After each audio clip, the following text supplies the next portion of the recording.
Hello, I'm here to talk to you about how naturopathic medicine can help you design the right diet for you. Your diet is specific to you. We look at your medical conditions and we try and tailor the right diet for you as an individual. We've also heard a lot of misconceptions as to why you can't eat healthier.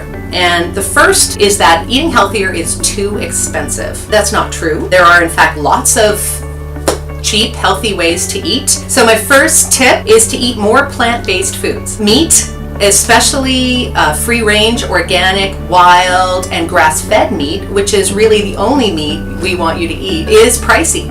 Dried beans and legumes are actually the cheapest option. Eat seasonally, and that keeps the cost down. You can also do things like freeze it or can it or preserve it in order to have some for later use. And if you can't afford to eat organic, then the Environmental Working Group has two lists. One is the Dirty Dozen, which is the most pesticide-laden food, and there's also a Clean 15.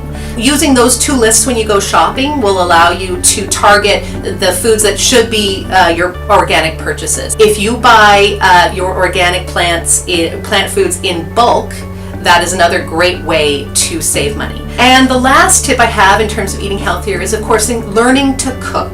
Cooking is always cheaper than eating out. If you look at it, ordering food, choosing the food, waiting to be served, all of that also takes time. As soon as you get used to cooking healthy food, there will be no extra time in your day. Another objection is that they're worried that their family won't like the food. One thing you can do to start off is to swap out their preferred foods for healthier options. So one thing you might do is make chicken fingers at home in the oven. You might want to make whole wheat pasta noodles or use zucchini noodles or another kind of vegetable noodle instead of white pasta. Introduce one new food per meal and have everybody have a bite. Another tip, just change one meal of the day for your family for healthier options and leave the other two meals as is. If you go slow and steady, and if you can make a commitment to changing your diet for a good period of time, you're going to have a lot better success. Naturopathic doctors will help you incorporate your health conditions and your medical needs and find the diet that's going to be right for you and right for your family.